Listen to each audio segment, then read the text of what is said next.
Hey, thank you. Welcome to the stream.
Hey, Justin. Welcome to the stream. This is a software called Rebel 4, and it's something that I purchased a few months ago, and I'm really loving how it handles realistic media. You have like oil paint, acrylic, watercolor and wash. You have ink pen, you have pencil, charcoal, and I think it does a pretty nice job. The painting itself feels very, very nice. The only downside, of course, is that compared to Photoshop, you have a lot less tools for editing and doing all kind of nice things. But I think if you just want to, do some straight drawing or painting, then it's a pretty valid option.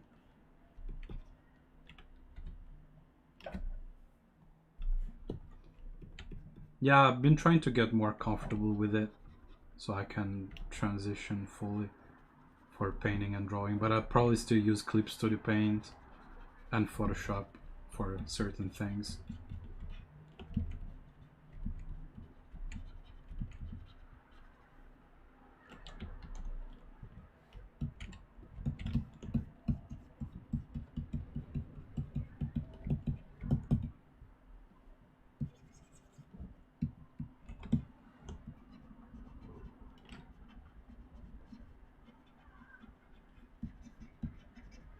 It also have a very particular way of blending colors together. Like it feels a lot more like real paint. There's like a vibrancy to them that usually doesn't happen with other software when you mix paint. Yeah, I mostly used Clip Studio for the past 9 months, almost exclusively for professional work too. And I think Clip Studio is already pretty good, especially if you compare it to Photoshop. The mixing of paint and the brush engine feels better than Photoshop. But I think this one has the upper end in terms of just how nice it feels to paint with. But then, of course, with Clip Studio, you still have a lot of that functionality, similar to Photoshop. Like in this software, you don't even have levels.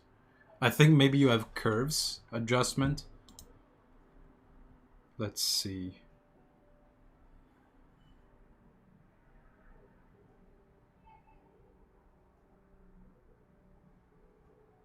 Not even sure. Yeah, here it is. So you have brightness, contrast, hue, saturation, color balance. You don't even have curves or levels, so it's pretty hardcore in that regard.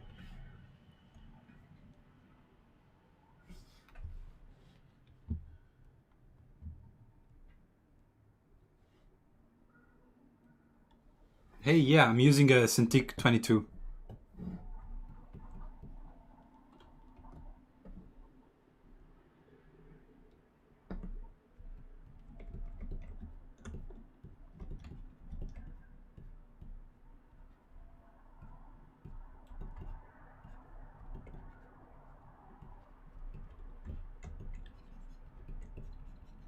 One thing about the software is that it's a little bit tricky to learn how to handle certain media, like watercolor. You have, I'll show you something.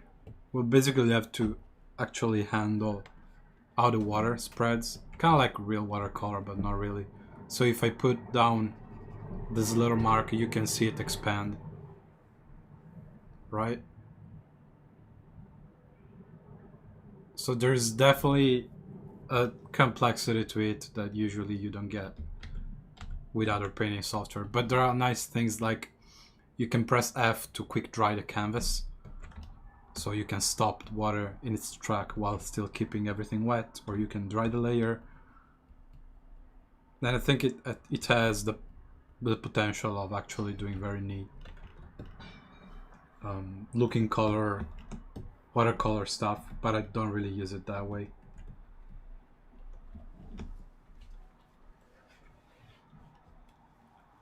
What kind of brush do I use to sketch first? Line art. Actually, I think I just used a pencil, like this one has a simple 2B pencil, so I just did the sketch with this. Very, very simple.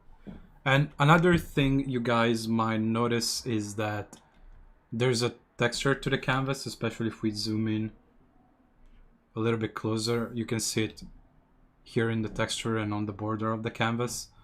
And the nice thing about the software is that the brushes actually interact with that texture. So if you change it, you can pick it here. You have different kind of texture for the canvas, and you can change the scaling and the edges. You have your brushes actually interact with that texture, which I think it's pretty nice. Sometimes it gets tricky because maybe you don't want it, but then you can just turn it down in the brush setting, or just disable the texture and just re-enable it.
Hey Ilya, welcome to the stream.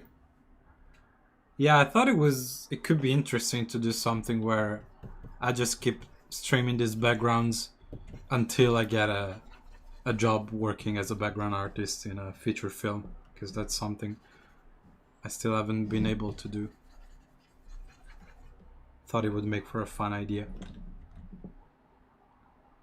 Sure, Justin. See you later.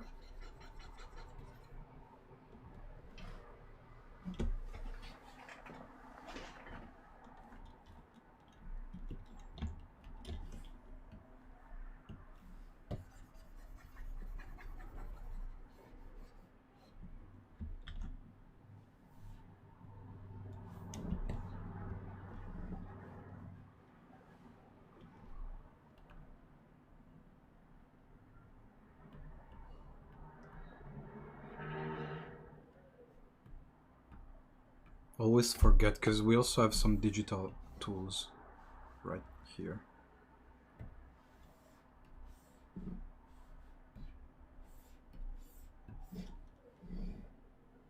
Thank you.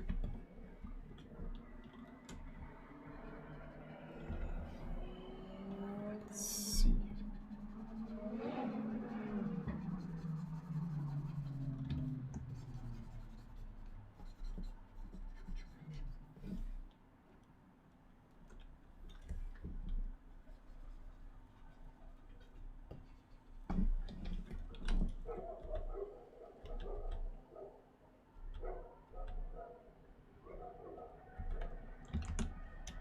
All right.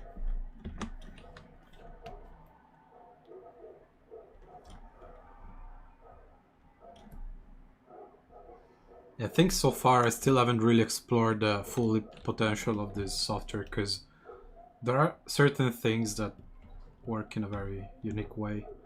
For example, in brushes, you can decide if they act as a glaze or smudge. And that basically means, you know, if you think about it, glaze is more like watercolor, where you just overlay different glazing of paint one on top of the other, so they don't really mix. And of course, if you put smudge, then the color mix together, and you can change that for every brush, which is something that I definitely need to experiment with at some point.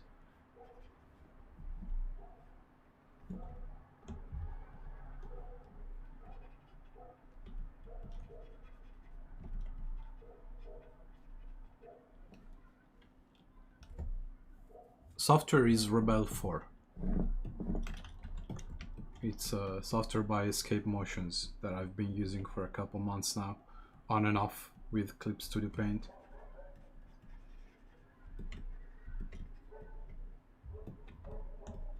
It's a very fun little thing to paint with. I kind of making my life a little bit harder using gouache and watercolors, because they're a little bit tricky to control, honestly. But it's kind of fun to experiment and see what happens.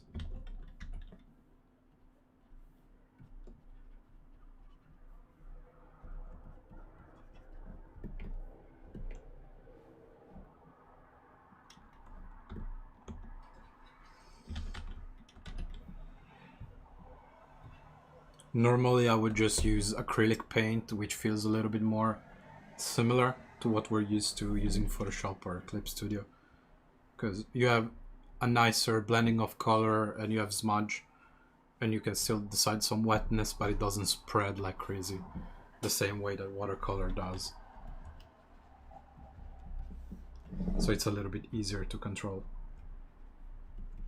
But you know, it doesn't hurt to try different things every now and then.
Since I'm blabbering a little bit about the software and now I'm using watercolor, there's a unique feature here that you can see where I'm pointing with the pen, and you can decide what kind of watercolor you're using. Because if you use transparent, for example, and even if you pick a bright color, let's say you pick this yellow and you go on top of it, it acts like watercolor. So it keeps becoming darker and darker the more you overlay the stroke. But then if you use semi-transparent, you keep some of that opacity and a little bit of that glazing. Otherwise, you can just go fully opaque and it's just gonna behave a little bit more like acrylics, I guess. Hey, welcome. Most of the times I like to keep it in the middle, so semi-transparent.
By the way, if you guys have any kind of question, don't hesitate to ask. I don't have a problem talking and painting at the same time. It's also more fun for me if I don't have to sit in silence. So feel free.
Do I ever use a traditional sketchbook? Yes, I actually do. And it's something that I started more recently, like last month, literally.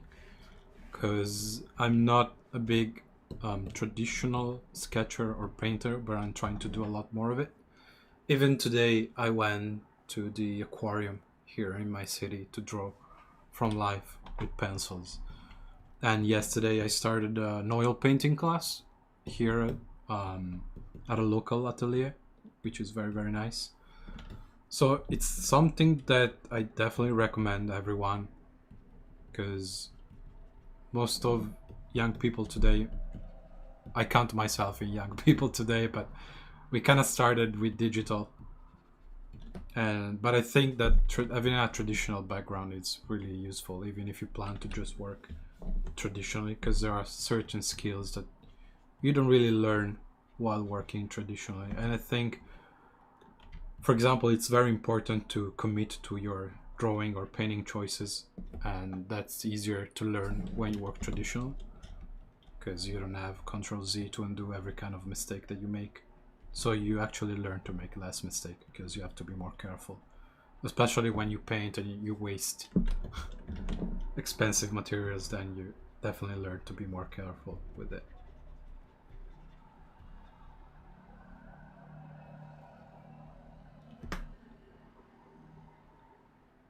Yes, that's actually a very good point, and that was the same problem that I had for many, many years which didn't really allow me to pick it up. It was really bad. Like, I would draw in my sketchbook and it looked like nothing close to what I could do digitally. And even the oil painting class that I started yesterday, the painting is a lot worse than what I can do digitally. But I think it's actually okay. And one thing that helped me get into it this month is just thinking that I don't have to show it to anyone. Because before, I think I was really feeling the pressure of, oh yeah, I'm making the sketch, but then it looks worse than my other things. So I wonder what people are gonna think. But if you get into the mindset that it's just practice, it's something good for you, and you don't really have to show or tell anyone that you're doing it. Just grab some copy machine paper, start doing sketches, even from photograph, if it's easier at first compared to doing sketches from life. Start getting familiar with the tool in the easiest way possible, and then just keep doing it until it feels more comfortable, and you can switch to more difficult subject matter and you can draw from life.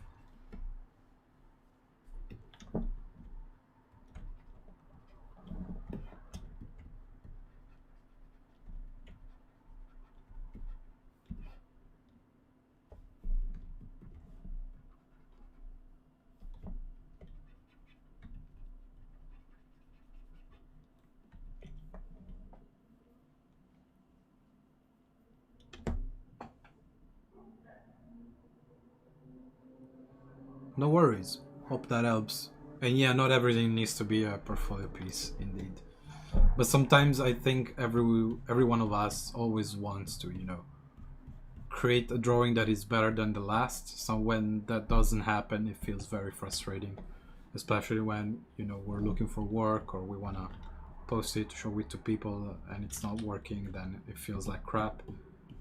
And I think that happens to everyone. Like, doesn't matter how experienced or good you got, it's fine. Like, it happens to everyone that sometimes a piece doesn't turn out the way you want it to. Of course, there are ways you can mitigate that, but I think it's pretty normal.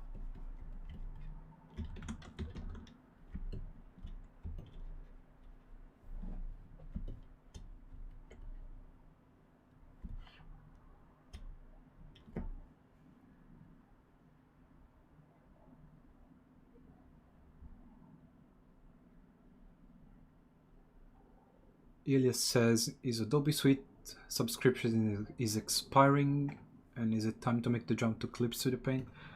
I think so. I mean, I personally did the mistake to renew again for another year, but I think it's not really worth it, because when I use Photoshop, is like, I don't know, I open it maybe once a week if I have to do something that I can only do in it, and usually it's just to mess around with color lookup or things like that that don't exist in other softwares. But I don't think it's really worth it. I mostly kept it because I use Premiere to make YouTube videos and also Audition to record the audio. So by then, with like 3/4 software, it's probably cheaper to get the complete suite. But yeah, I think if you only need After Effects, then yeah, just go with Clip Studio and don't look back.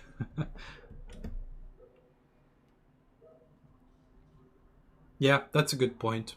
If you if you do matte painting or photo bashing, then Photoshop still has some better tool like color matching and things like that that are pretty useful to have if you do that kind of workflow. But if you're just painting and drawing, then there's definitely a better option than Photoshop. Like, I don't want to say pretty much anything is better than Photoshop, because that's not true. It's still a viable option. I don't wanna say that Photoshop is unusable or anything like that. But I think you can do better than Photoshop for sure.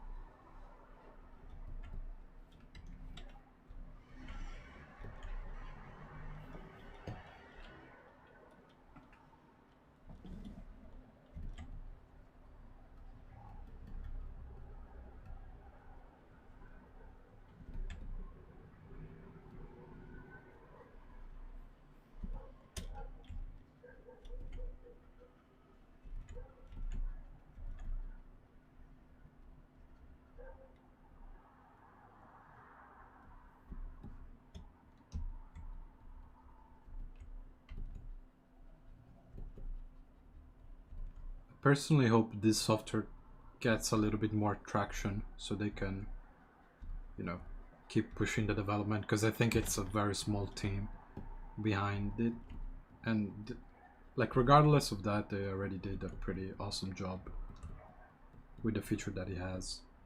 But it would be pretty neat if it became at least as mainstream as Clip Studio Paint, where, you know, the majority of people still use Photoshop, but there's quite a big user base that's starting to switch from Photoshop to Clip Studio.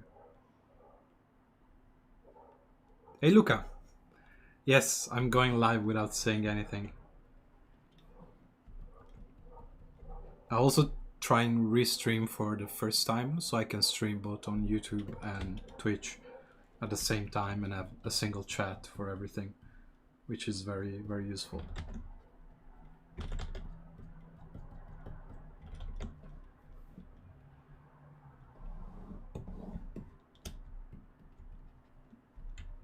Still trying to figure out this live streaming thing.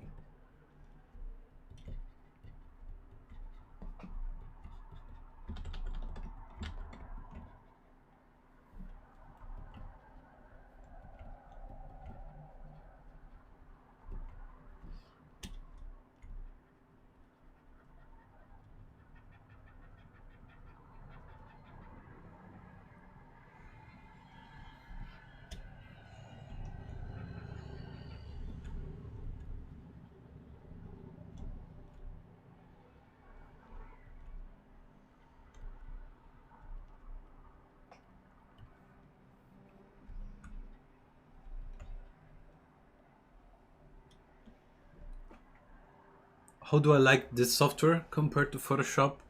For Rebel, I think it's triangulates in just the painting potential, because it's super nice. And I showed that a little bit earlier, and I can show it again if you like, but the way that paint interact with the canvas texture, and you have different kind of media with oil paint, where you have thick oil, thin oil, then you can do acrylics, you can do watercolors, you can do gouache, charcoal, and I think it's really beautiful in terms of painting. It feels very nice, and I think that's a strong advantage for me over Photoshop, because you can see it from my layer palette. I just work with a single layer. Like I don't use blending option that much, barely ever. I just grab one layer and I paint. So I kind of work in a more quote-unquote traditional way. So for me, this is very nice. The disadvantage on the other hand is that you really don't get much in terms of editing, or, you know, you cannot warp things too much. You cannot do all kind of filters, or you cannot do level tweaking or curves balance, things like that. It's kind of basic in terms of editing, because of course the goal of the software is just to create a painting thing. So I imagine that even in the future they're gonna keep it pretty simple in terms of that kind of functionality.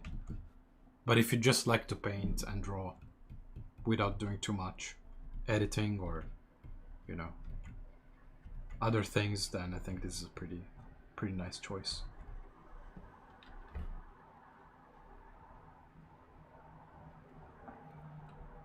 Snow Leopard on YouTube asked, what software is this one? It's Rebel 4 from Escape Motion. It has a free trial somewhere.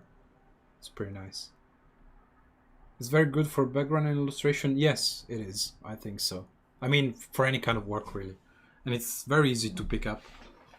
If anyone wants to give it a go with the trial, I recommend starting with the acrylics, because they're the most similar thing to Photoshop and Clip Studio. That's what I did. And fun fact, sort of, I actually tried it on the job for the first time. So I was doing some illustration at some creature, and I found this program and I thought I wanted to give it a go. So I made a whole illustration using like 2 brushes. These round brushes. that have a little bit of texture and opacity to it. And I was able to make a complete piece without any knowledge of the software, so I think that's pretty nice. You can see that the interface is very, very simple and streamlined. It's very elegant, I would say, when you tap this out. There's not a whole lot of things that you have to keep track to just, you know, get started and paint. Ilya says, how easy is it to separate the painting into layers and fill gaps for parallaxing comping? If you're talking about Clip Studio Paint, I think that's as easy as Photoshop, because you have the same, you know, you can select things with the magic wand. I mean, you even get the magic wand in this software, although I don't think it works as well as Clip Studio or Photoshop, personally. But it's still pretty easy with lasso and magic wand tool to separate and repaint.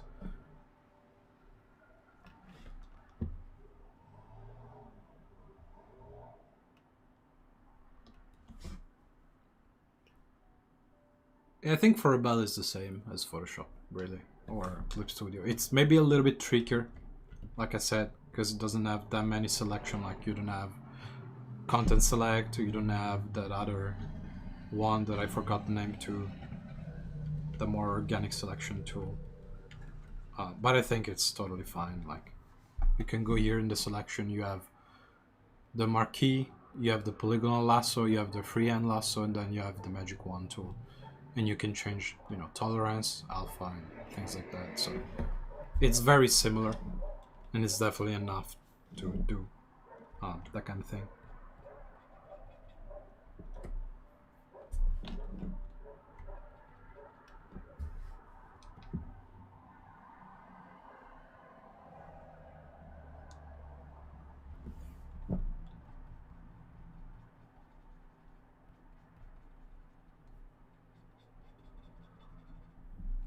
Just trying to add a little bit more volume to this moss. And in case you guys are wondering, I am using references, because that's a question I get sometimes. This is actually a study from a photo that I took in Japan 4 years ago. I don't remember exactly where it was. I think it was in a park in Tokyo.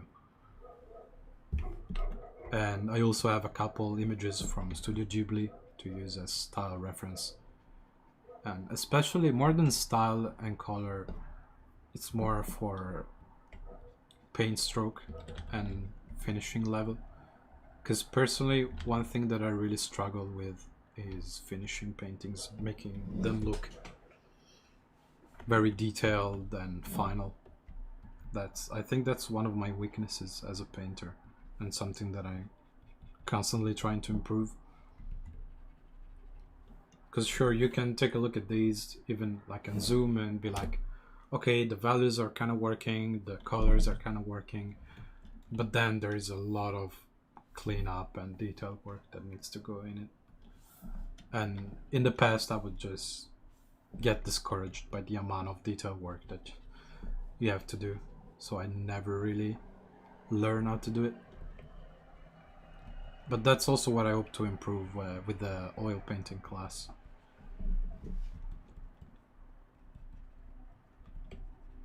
Just branching with different media and trying to handle paint in different ways to learn how to create a finished looking image.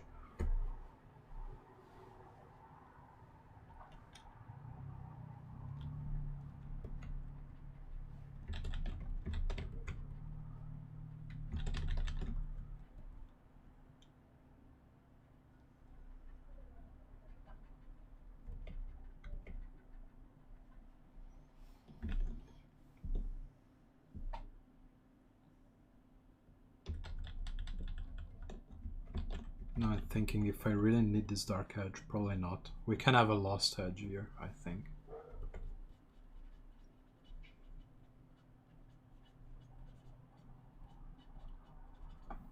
Yes, we can do something like this.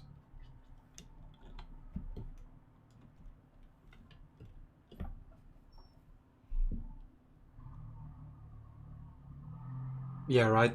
It's not something that comes easy to everyone, and there are artists that maybe have the opposite problem. My good friend Lorenzo Lanfranconi, you probably know his art. He's a very amazing painter, and he can do insane details.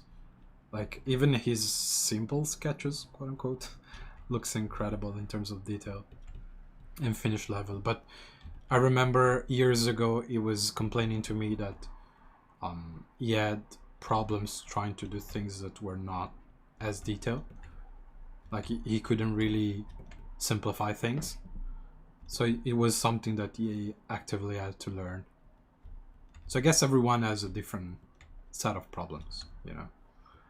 But for work, I would say it's probably better if your issue is doing too many details, because, you know, they can always tell you to stop adding details, and when doing illustrations and backgrounds, usually you need a quite good level of finish. So I think that's a good skill to have anyway.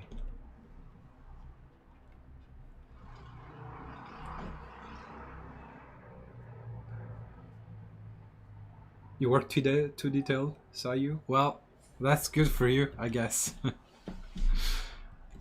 Then you can just practice doing more sketchy and loose things.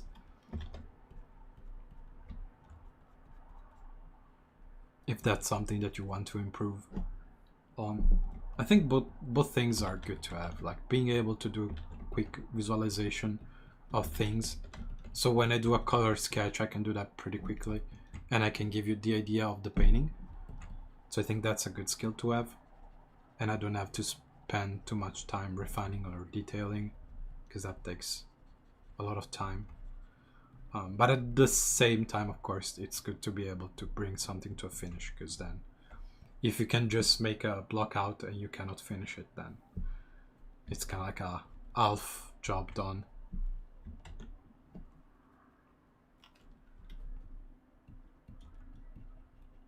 And again, it kind of depends what kind of job you want to do or are doing, because for example, if you are a color key artist for animation, then it doesn't really matter if you cannot clean up things, because that's not your job. You're just gonna be tasked with doing, you know, color keys and explore different kind of moods. You don't really have to do any refined painting.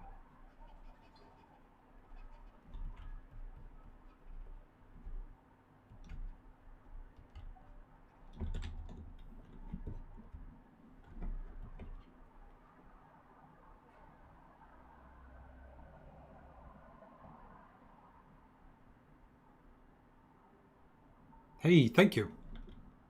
Yeah, I think the colors are working. I'm still not sure 100% about a few things in terms of, you know, contrast, but I think I'm also gonna address that when adding maybe some fish, or, you know, a small simple character somewhere, like a tiny mouse or something like it.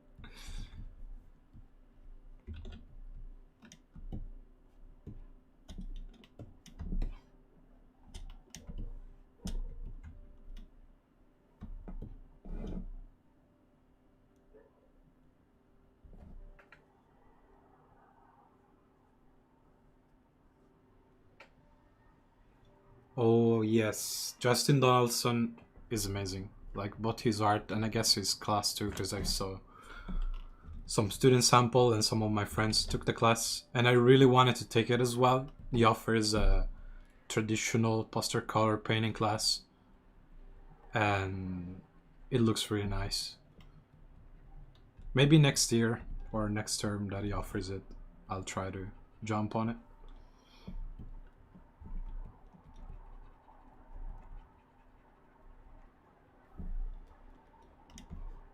And yes, implying detail or suggesting detail is actually a very good point, and you can see in most of Studio Ghibli work that's what they do. And it's not as easy as it sounds, because sure, you first create the gradients and define the forms, the lighting and whatnot, and then using, you know, some simple stroke, you indicate what the texture is. But It sounds a lot simpler than it actually is, I think.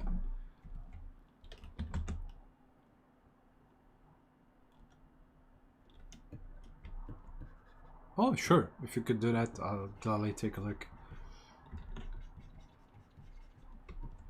But then I'll definitely like to, you know, buy the class so I can get feedback from Justin, because that'd be really good.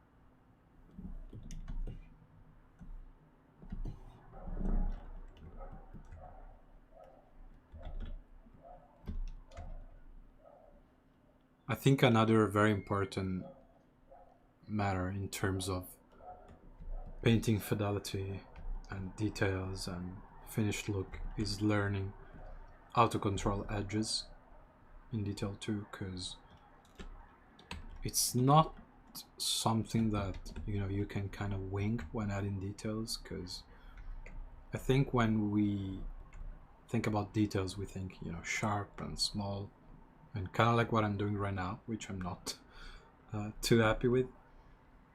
But if you look at good references, then you can really see how the artist first create a block out of the shape, and then if you look closely and zoom in the details, there's a lot of push and pull of edges, like where the form goes soft to show, you know, a rounder form, or when you have a sharp chisel to indicate a crack or kind of detail. So learning to balance that kind of, you know, soft and hard edge is really key. For example, if you look at this bottom left rock that I'm doing, we can say that it's kind of shit right now because it doesn't really have a good form, because we have this linear gradient that doesn't really show the form of the rock that well, compared to this bigger rock that has more defined planes. So let's try to fix this rock with what I just said. So first we're gonna try to give it a little bit more of a form to it and decide, you know, this is the top plane.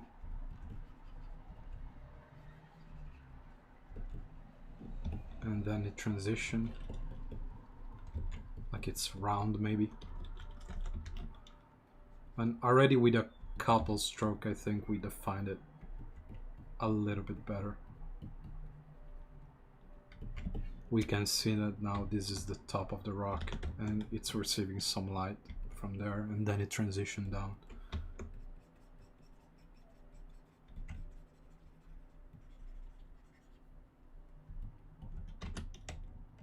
And let's stop the water because it's blurring everything. Okay. Then I think let's try to add some texture to it. Let's see if we can. I'm not sure it's gonna work out.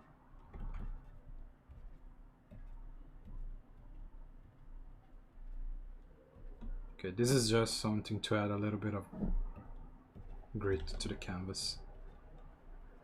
And we're just gonna go on top of it in a second.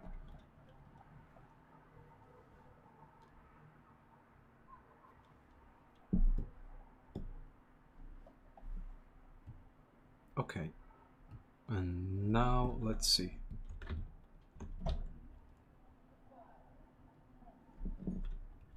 Then we can start defining some planes, you know, add some smaller strokes to suggest a texture, and we can sharpen some detail.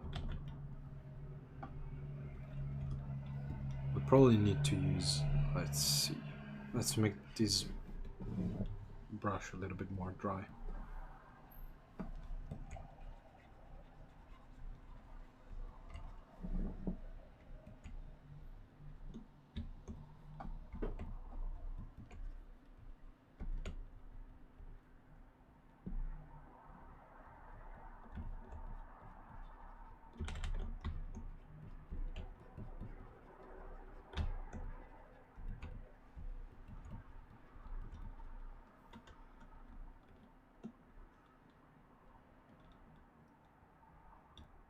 Hello, my pictures are very colorful. Yes, that's something that I try in all of my images. I try to keep the color quite vibrant because that's something that I really like.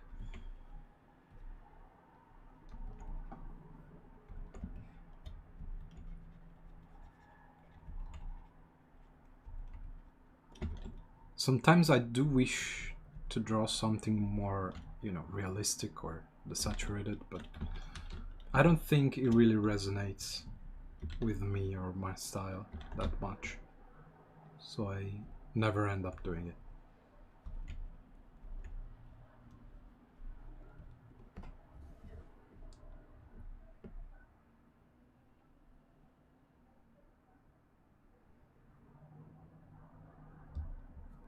Saturation and vibrancy. Yes, that's actually, you know, color is a very tricky subject, I feel like, because there are a lot of rules, but a lot of rules that you can break once you learn them, and style can influence a lot of color choices.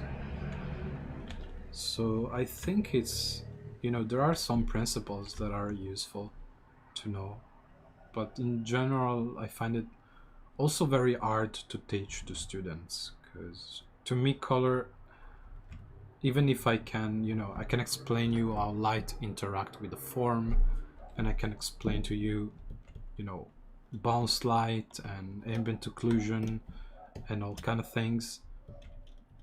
But if I have to explain my own color choices, that becomes a lot harder for me to do, because it's something that I developed over time doing studies, and it kind of became my intrinsic thing, like this way of choosing colors and tweaking colors.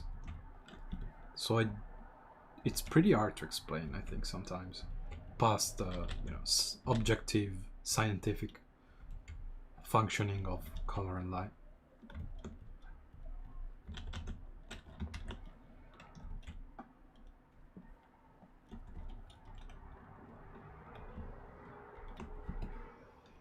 Okay, I think this rock is just a little bit better than it was before, but I'm still not super happy about it. We can do better than this. Just define the form some more before adding more details. Maybe we can make this a little bit bigger, like so. And we can punch in some occlusion under these moss or foliage.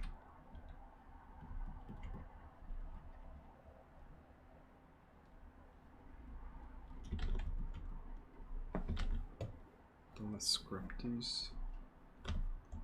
I really like this brush because it has like a double edge.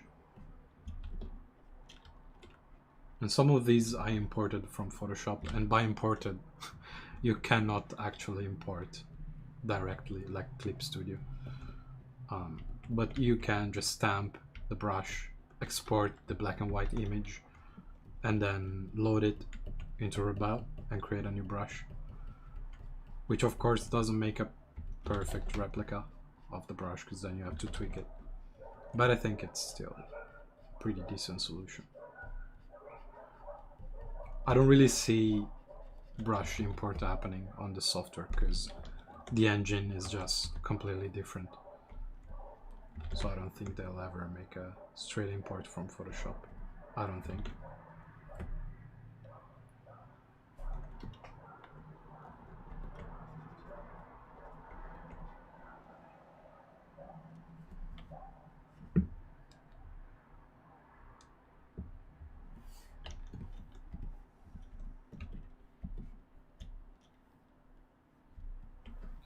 let's add some nice blue bounce light or reflection from the sky on the leaves. And this is something I might change a little bit later, but I think it's nice to indicate.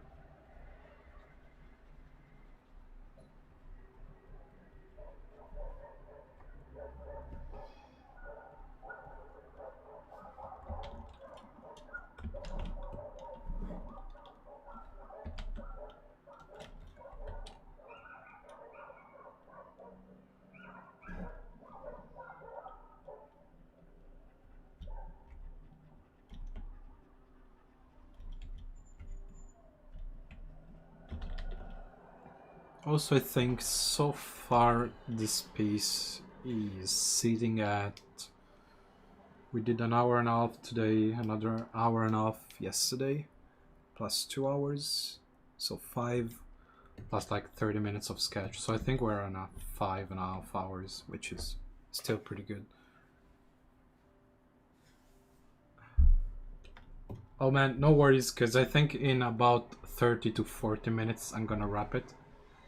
I rarely do more than 2 hours of streaming right now because I'm just still getting used to it. Just so you know, if you want to go or if you want to stay for a little longer.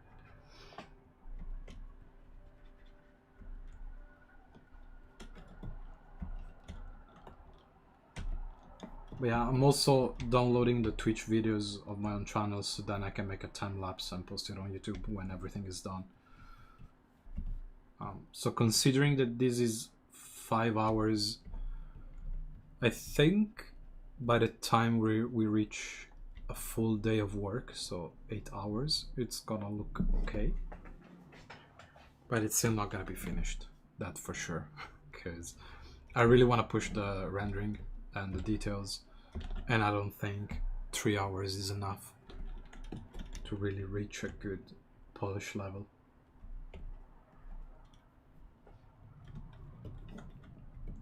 At least for me, for this piece specifically.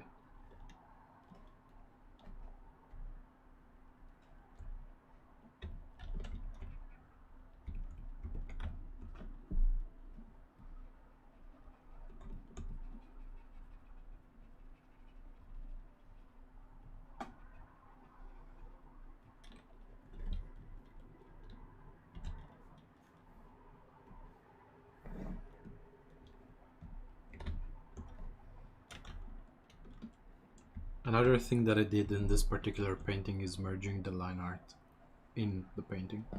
I still have a backup here, and you can see, you guys can see that. Do you feel this thing?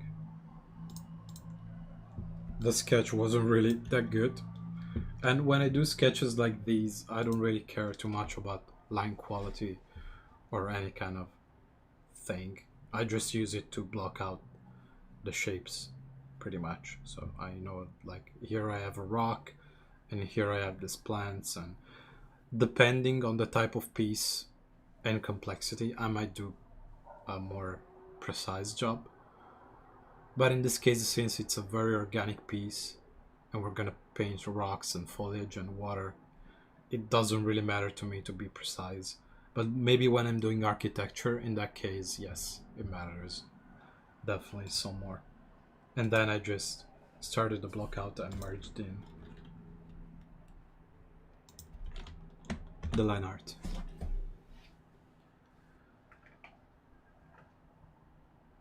Ilias says, do you actually paint for 8 hours a day over at Sam Creature? What's studio painting life like? I can barely get 4 hours in freelancing. Yes and no. I mean, we actually paint for 7 hours because it's 9 to 5 with I think lunch break in between, so it's 7 hours. But over at Axis Studios where I was working before, it was 8 because it was 9 to 6. And it depends on the project and on the piece you're doing. To me, it's not really that heavy painting 8 hours because, you know, maybe I might take a 5-minute coffee break or stretch a little bit. and then there's lunch break in between, and usually I'm having fun, so it doesn't really bother me too much. But sometimes, for example, it happened a couple times at Axis where I got the same kind of shot to paint over and over again. Like we were doing a lot of top-down shots with a lot of ground, so I basically had to paint ground tiles for like 4 weeks, and in that case it was becoming very, very tiring for me. Like the amount of painting was the same, the deadline was the same, like it didn't change anything, but just by painting something that I wasn't having as much fun painting, it became very stressful. So at some point I was just, asking production if they could just give me something else to paint, because they've been giving me the same kind of shot at the time, and I guess they didn't really realize they were doing that. One thing I would say, like in everything, it's important to communicate. So if you're unhappy doing something and it's affecting your enjoyment and productivity, you can just say, of course, don't be rude about it, because they probably are not gonna, they're not doing it on purpose, most likely. So you can just say, this is cool and all, but I've been painting the same, I don't know, forest thing for a month, and I'd like to, if you have any other task that I could do, even for a little bit, just to switch it up, that would be good. It's something that also I had happen at my previous job at Spiderling, but that wasn't with painting, because the team was pretty small and I learned about all kind of things. So eventually I was doing a lot of everything, and I was doing, a little bit of coding and a little bit of prototyping, game design, and I was barely painting anything at some point. So I told them, I love doing this and learning all kind of game design subjects and whatnot, but I'm primarily a painter and I'm not doing any painting at all for months, and I'd like if you guys could give me some painting to do if possible. So I'm a big advocate of just, keeping an open communication with your team at all times. Don't be afraid to ask things. Like they are not gonna fire you for just asking, and if they do fire you for asking, they're probably not a very good company to be working with anyway.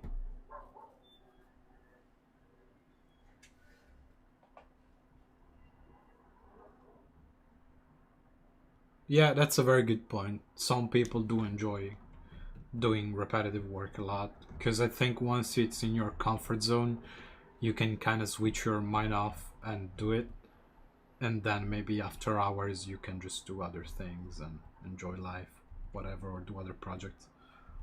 For me personally, I think it's really important that I get enjoyment out of my day job as well, and I try to kind of reduce the amount of after hour projects that I do. Like I rarely do personal projects that much when I'm working, because I think it's very stressful if I have to force myself to do it, and I don't end up enjoying it that much, because you're already painting 8 hours and then you also have to keep painting after work, and especially if you grab freelance, then it's really bad for me personally, at least, because you can really end up working 12 hours a day, and that's not healthy. I don't recommend it to anyone. Hey Paloma, thank you. So yeah, I would say personally, unless it's a super awesome project, I tend to not accept any freelance when I'm working full-time at a studio. It only happened recently because I got commissioned some magic cards, and I didn't feel I could say no, because it was the first time they got in touch, so it was too big of a chance to just say, I'm busy with my job, so I'm not gonna do it. In that cases, then yes, but usually it's more it's happens more often that I just say, you know, I'm too busy right now, I cannot do it. Maybe let's talk again at a later date and see if it's still something that you need.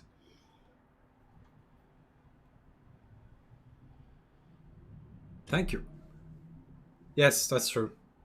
I think as artists tend to, you know, just get very excited about the job, and you want to do all the cool projects, and then you get off work and you want to do your own IP idea for a game or a comic book or animation, and you don't realize that you're basically not doing anything else in your life. You're just making art all of the time, and you know, I think it's important to keep a life balance and not just paint all the time. And if you're getting a lot of freelance and you're constantly busy, maybe it's time to raise the price. Because you know, if you get 10 clients willing to pay, I don't know, $100, then maybe if you up the price to 150, you're gonna have less clients, but keep earning the same amount of money for less work. That's usually how it goes.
Let's take a look to see if the values are still working.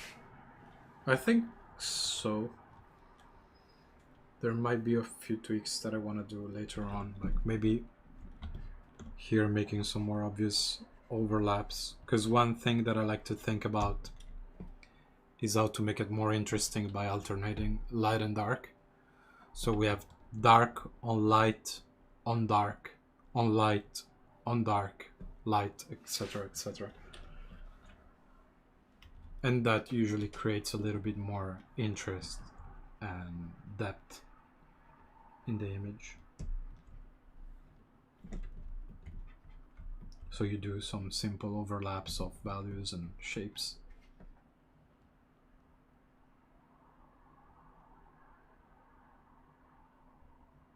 That's something I definitely have to do more in the background, because we have all these greenery things and rocks that are not really overlapping with each other. They kind of just create this flat kind of thing, but we can think about that a little bit later, I think. I'm just focusing on the foreground for now, because there's quite a bit to do still.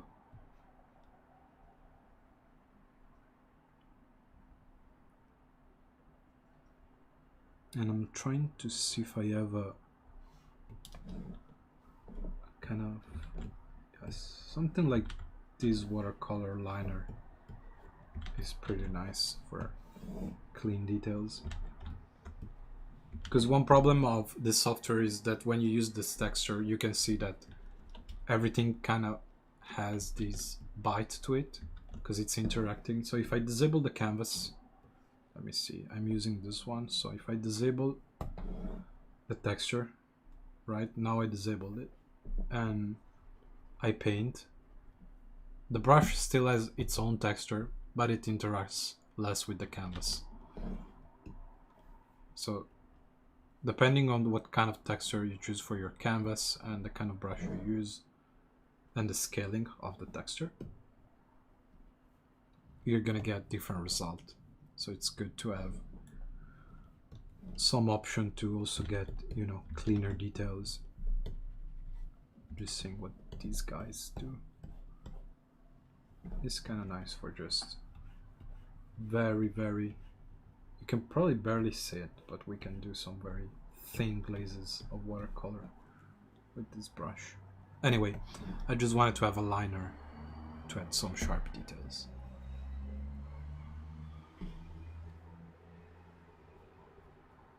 Yes, overlaps are super important. I think it's not stressed enough. When you alternate light and dark, it can really create a lot of interest. And if you want to read more about the subject, there's an article. You can probably find it on James Gurney's blog by looking at the windmill principle. I think that's a very nice explanation of this overlap. Because you can have light on light, dark on dark, light on dark, and dark on light to create all kind of overlaps and effects. Have you ever used Procreate on the iPad? Yes, I actually did.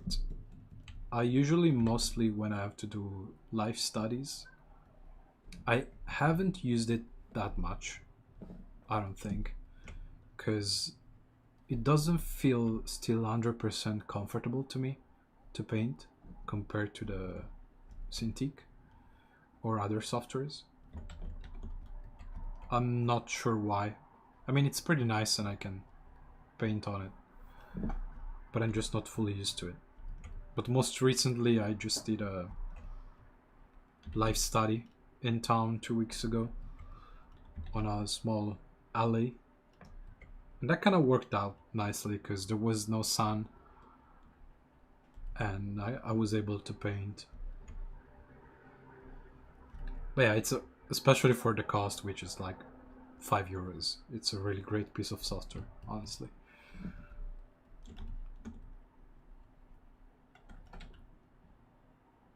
Yes, exactly. The Rembrandt windmill is the one that I'm talking about.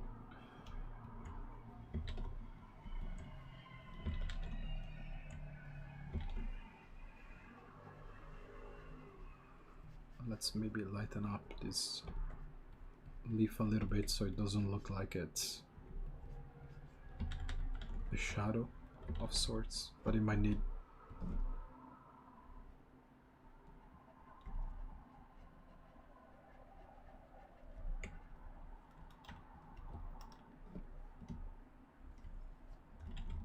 Maybe we can make the edges light. Nah, I don't think so.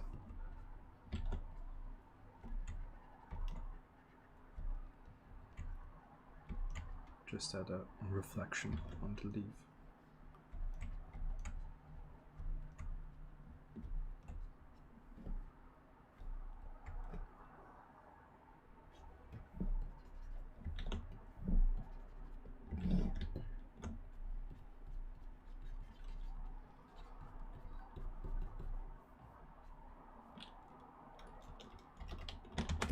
On the iPad, I also tried Clip Studio Paint a little bit, which is nice, but I think the interface is a little bit too complicated and cluttered because they pretty much try to keep the same interface that.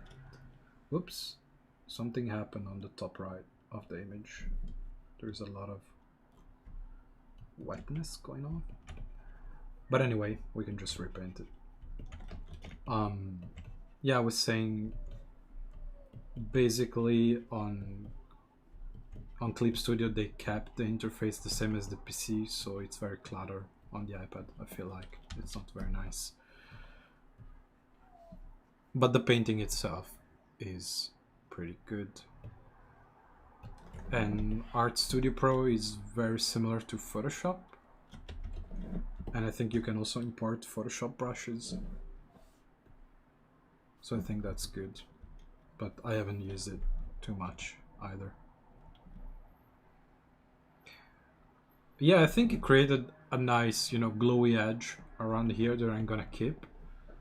And that was when I used that glazing brush that I told you about. See, this is the problem with this software sometimes, is that you don't really see the result. Like, I did some glazing and I didn't really check the wetness of the canvas or the brush. And then I went over to paint this leaf, and when I looked again here, it was pretty much a mess. Because, you know, like I showed you before, the water keeps spreading around unless you dry it.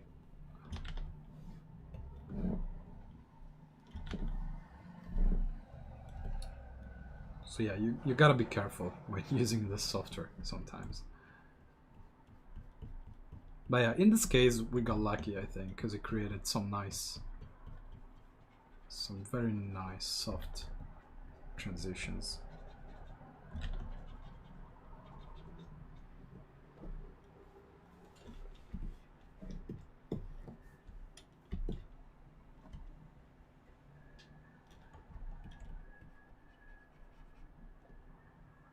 And I'll definitely have to treat the surface of the water with some more reflections,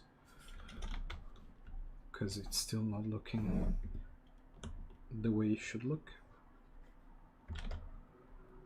But we'll get there. Oh, you paint with very small brushes, very zoomed in? I think I never do that, like, in terms of habit. I never learned to do it. But yeah, this software requires another kind of concentration, where you don't look at a space for a second, and the next time you look at it, it changed completely, because the canvas is wet and paint goes everywhere.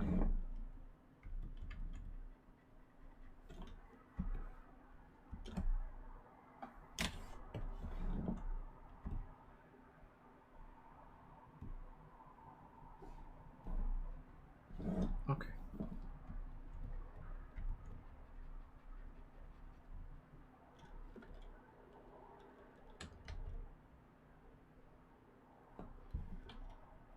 It's kind of strange that I don't have a gouache liner. Let's see.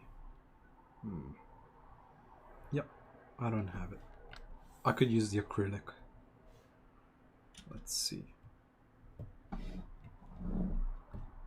Was it this guy? Or this guy? This guy's a little bit more natural. Something I don't always like when brushes are too sharp, because you can really see the digital edge. That's something that I don't really like to see. So it's good when they have a little bit of feathering. They feel more natural.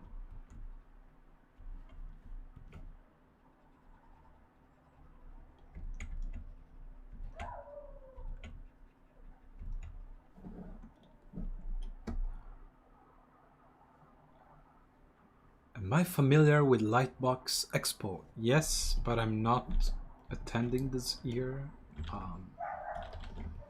There's not a specific reason why. I went, well, it's online, like last year, and I checked some things, and there's full of nice talks, but I felt it was a little bit overwhelming because there's so much going on, and you always get lost checking the schedule and decide who you're gonna watch, and I think it became a little bit too stressful for me, so I just decided not to watch. And another thing for me is that those kind of events are great when they are in person. They are very inspiring and they give me motivation. But when they are online, not so much. I feel like it's still cool because you hear the opinion of the other artists, or they teach you a technique or things like that.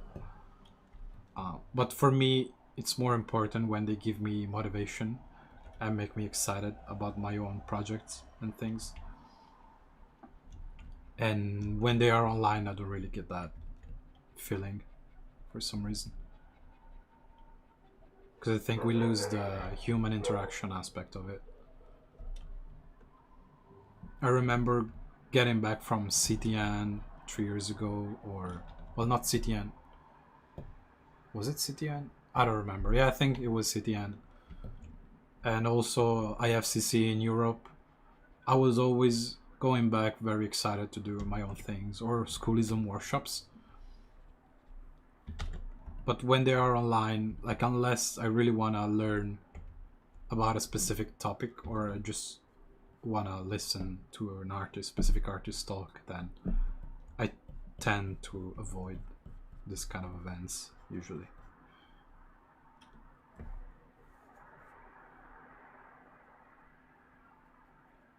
Was 2019 the first edition? Because I think it's pretty recent, right? I think so, because I went to CTN in 2018 when I was in LA, and I think Lightbox wasn't a thing already. Or maybe it happened a little bit later. I'm not sure, but I think it was 2019, the first time it happened. And yeah, in person is definitely amazing. I would totally go if it was in person.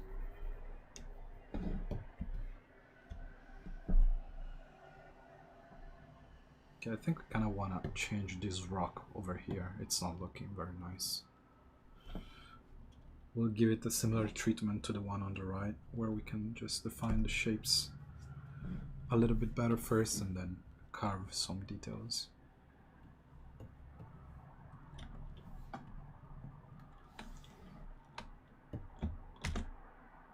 Nice. Yeah, I remember why it was born, and it's not for happy circumstances, but I think it's good that it did, because it got a lot of traction and a lot of guest artists. So it's a very good event, and I would definitely go if it was in person. And I really hope maybe next year there's gonna be the chance to do more in-person events, because you know depending on the world situation, maybe that will be possible again.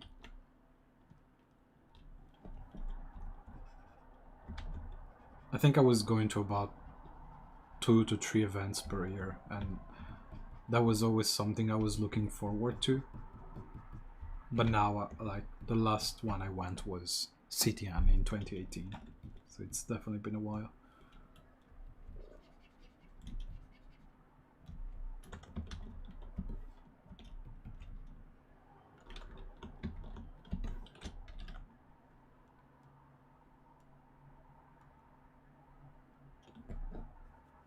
Yes, that's very true. The time zone difference can be really harsh for online events.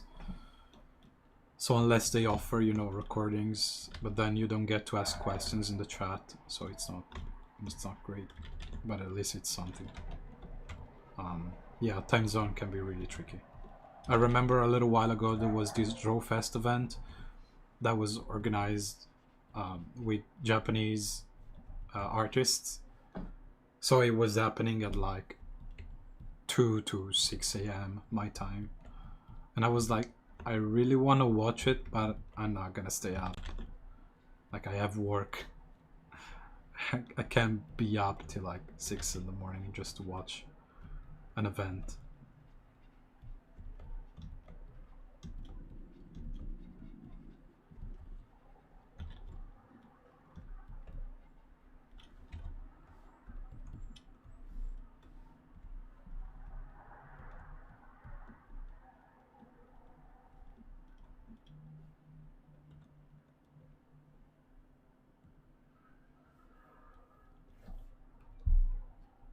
Let's see this gray. There's something about this brush that kind of bothers me a little bit. I think it could feel a little bit more soft. Smudge, quick strokes.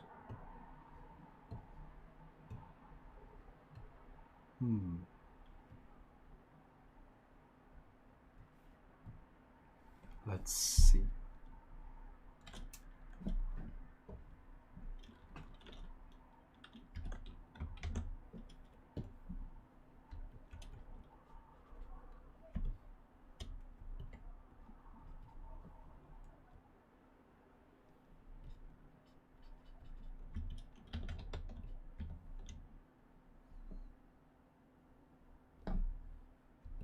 And this is definitely good practice because in less than a week I'm gonna start a new project at Sun Creature, and I'll definitely be doing some detailing.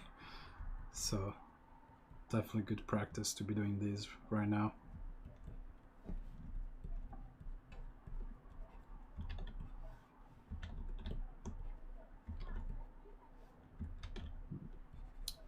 Yeah, this brush is not really doing what I want.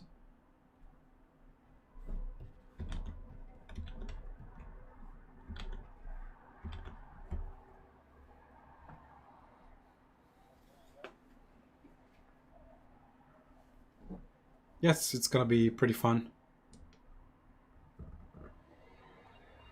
And then I'm not really sure what I'm gonna do after it. We'll see. Life of the freelance, right? You never know what's next.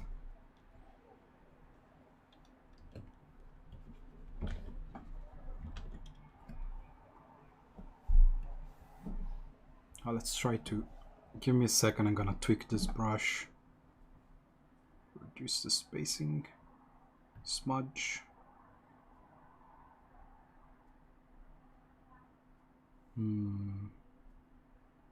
Smudge, quick strokes.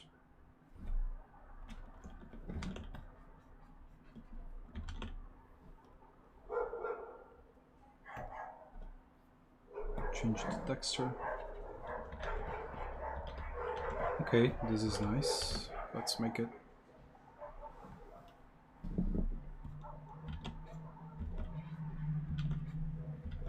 Maybe a little bit more of a point, fine point.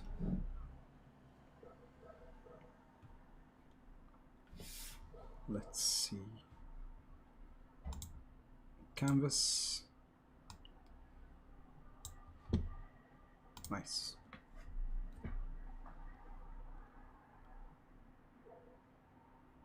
Junk Brush asks, nice background, thank you. I saw another artist using this software. I use Photoshop, but I'm curious what it is. This software is called Rebel 4, and it's a very nice painting program. It doesn't have a lot of functionalities compared to Photoshop. You don't have, you know, level adjustments and things like that. But in terms of just pure painting and drawing, it's a lot better, I think. So definitely give it a go if you want. There's a free trial on their website. And I am enjoying it a lot, personally. What do you need in your brushes to make them your favorite? That's a super good point. In terms of this program or in general, they need to feel natural. So avoid very sharp and digital edges. I think that's very important. And I also like to be able to control the trajectory of the stroke. So I can, you know, something that is very important to me, let's make a new layer, is when I'm painting a shape, let's paint it here, it's good to be able to, you know, have a direction to your stroke when doing shading, because that kind of reinforce the form of the object, I think. So instead of having everything look the same, if you do these with the same direction, you're gonna have strokes that kind of follow the shape and form of the object. I think that's a little bit better. So that's another important thing to be able to change and control in the brush. And then I also like, depending on the situation, the blending of the paint and, you know, the control of the opacity.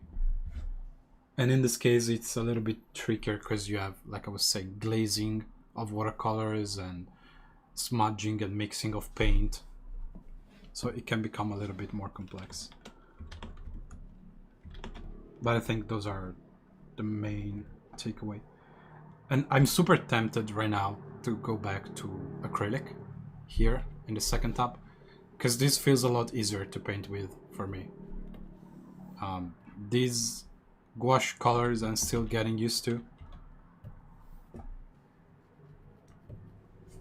but it's taking a little bit because I cannot get a nice double-edged brush that feels kind of soft, because I have this one that has the edge, but somehow it feels too textury, so I kind of lose the edge.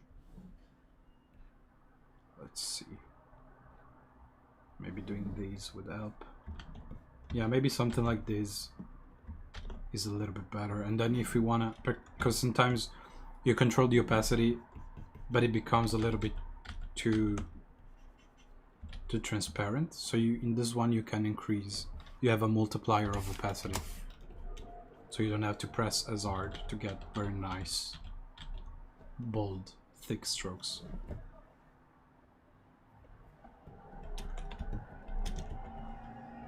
But yeah, I can say I'm still relatively new to this software.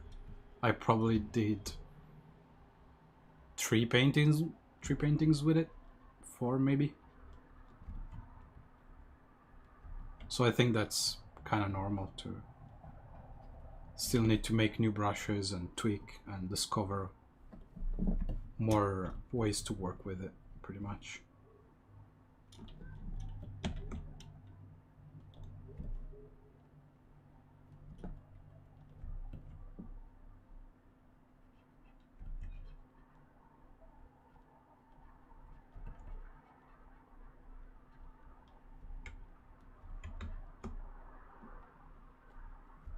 I think we're missing a little bit of sharpness in this rock and some little changes of color, so we can create a more uneven texture to it. It becomes a little bit more interesting when we do this. It feels slightly more rocky.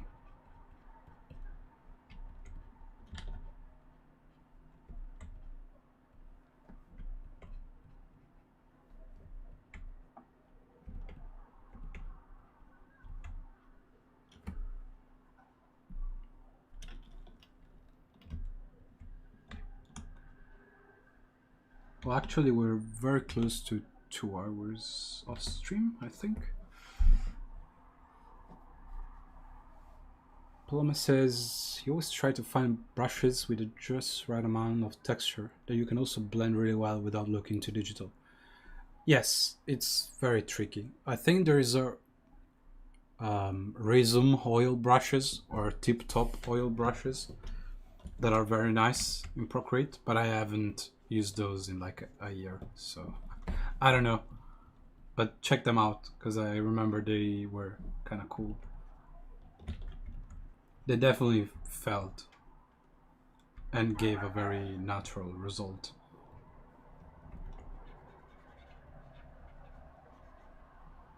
Are you using Procreate for all of your work now?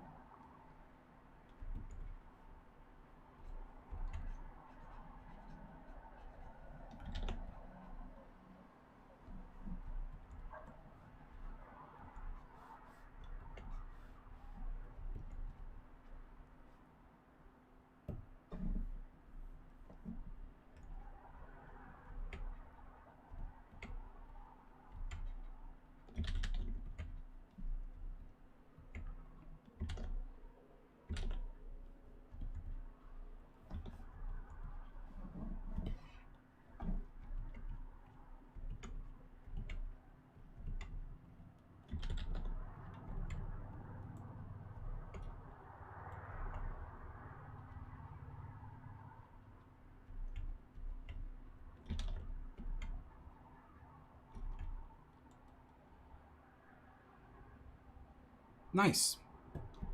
Yeah, I think also because I have the small iPad Pro, I don't really use it day to day. It doesn't feel particularly useful over the Cintiq 22.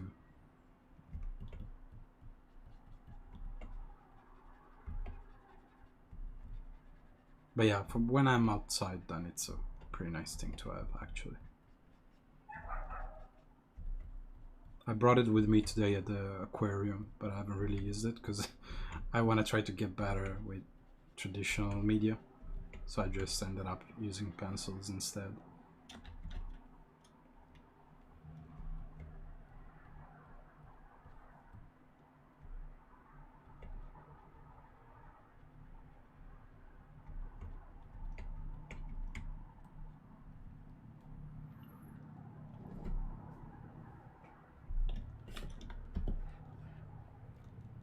Alright guys, I think that's it for today, and I'm probably gonna try to stream again tomorrow same time, so 5 p.m. Central European time. And yeah, I think we still have a few sessions ahead of us before this thing is finished, because progress in detailing is, as you can see, is pretty slow. It takes a little bit of time to add all these blades of grass and everything. So yeah, thank you for coming and watching the stream and asking all kind of questions. I'm always happy to answer. And until next time, see you guys. Bye bye.